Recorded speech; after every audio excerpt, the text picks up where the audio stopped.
Darwin Nunez has now been directly involved in more goals as a substitute than any other player since his first Premier League campaign in 2022-2023. Does that statistic surprise you? And how does it make you feel? After his heroics last weekend, the momentum has definitely shifted with Darwin Nunez. And I did a poll on Anything Liverpool and my own YouTube, and we're going to take a look at it now because it does give some interesting readings. But before I show you that, I want you to have a think. Is Nunez someone that you would want in your team as your starting striker for now until the long term? He's only turned 25, so he still has a lot to give in terms of age profile. So we'll take a look at the Anything Liverpool poll first, because that one had the most votes. Over 5,000 people voted, and nearly 60% of people said that they would keep Darwin Nunez rather than sell. And if we take a look at the poll on my YouTube, over 200 votes and nearly 80% of people said that they would keep Darwin Nunez. After his heroics against Brentford, the sentiment is that people want him to stay. But is this a fluctuation in terms of the fact that he's able to put in those types of performances, or is it a case that we see maybe something long term with him? So we're going to take a look at some of the stats, because it is interesting reading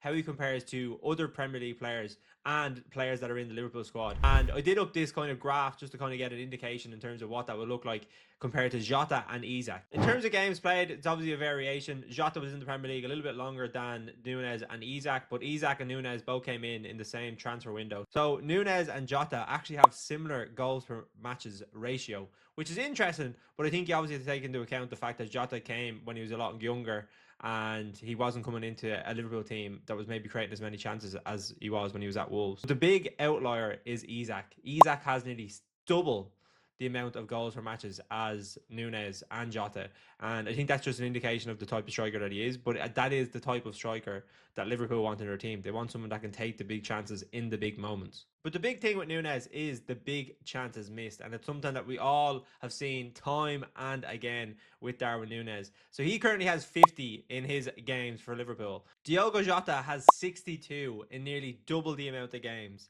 and Isak has 36 in a similar amount of games. So nearly 15 big chances missed less than Darwin Nunez. And that is the worry with Nunez. I think Nunez is someone that could potentially fit into this Liverpool team as a squad player.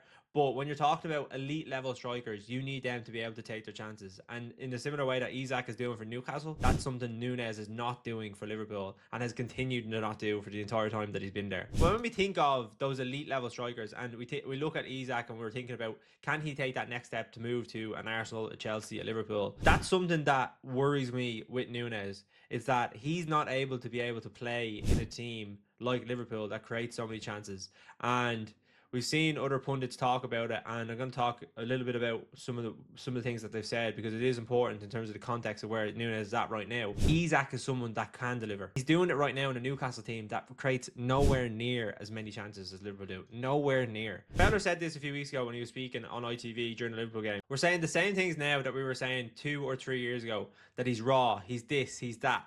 We can't keep saying that. So for me, the more I see him, the more I think he's not a Liverpool player. Not a Liverpool player. So that's why it's coming back to this whole question. Is Nunez going to be a player that's able to lead the line for Liverpool? And to play a bit of devil's advocate here, because I think some people think if Nunez was to leave Liverpool, he might explode or he might come into this newfound level. But I don't think that's the case. Didi Hamann said this recently when he was talking about Nunez. Darwin Nunez is a modern footballer who can lead the line on his own and is a huge presence. I wouldn't be surprised if he got 25 goals a season again at another club where he could hit the ground running. But is he though? Is he someone that can go to, say, a Newcastle and replace Isak and get 25 goals a season? I don't think he is. Could he do a better job at Spurs, as Solanke can do at the minute?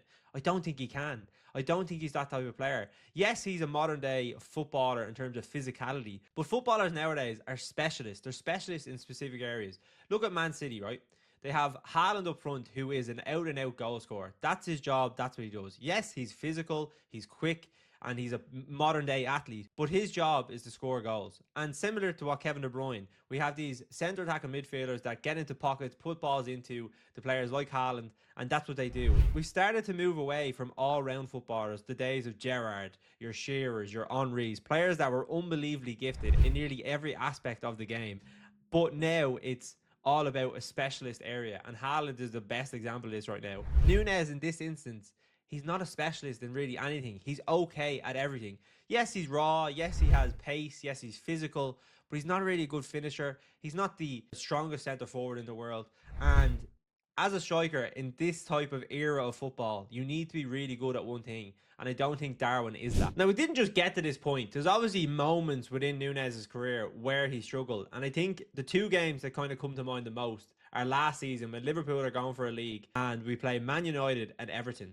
He missed a massive chance when he took a shot cross and he basically should have passed it to Szoboszlai.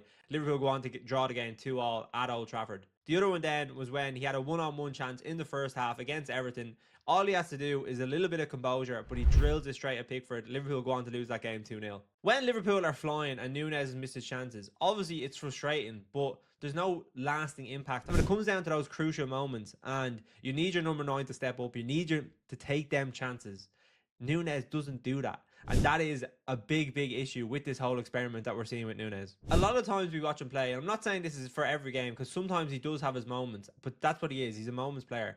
He can be very isolated in games. Sometimes his touch does be very poor. He doesn't really seem to be involved, and the game just seems to pass him by. When you look at Diaz or Jota that to be in there, they seem to have something else about them that can bring others into play, like your Salahs, like your Gakpos. And that's why I think bringing him on as a substitute in those types of games, like away against Brentford or against Forest when he scored the last minute winner last year, they're the types of games that he suits because Liverpool have all the ball and they're creating a lot of chances. And eventually, because he is a chance magnet, he will be able to take one. But it's just a case of, can he take it in the right moment? We're coming into the second half of the season, and this is Nunez's moment to die or to shine. The one worry you would have with Nunez coming into the end of the season is he is not a slot signing. Klopp signed him. Michael Edwards wasn't even in charge when we signed him. He's not a very much Liverpool player. And the fact that if they were to go on and sell him, other than a bid from Saudi, the likelihood is they're going to lose money. He's keeping him in the squad for now. But if it's a case of that they could sell him, get some money, and then they can reinvest that, I think that's something that they will take. I'm interested to hear your thoughts though. Do you think Nunez could succeed at Liverpool if he stayed? Because it is a question that is going to be continuing to boggle our minds from now until the end of the season. It is an important one in the sense of how do we fix the issue of him missing chances? Is he just going to be a squad player? Is he someone that can take over from Mo? Let me know in the comments. I'm interested to hear your thoughts. And yeah, I shall see you all on the next one.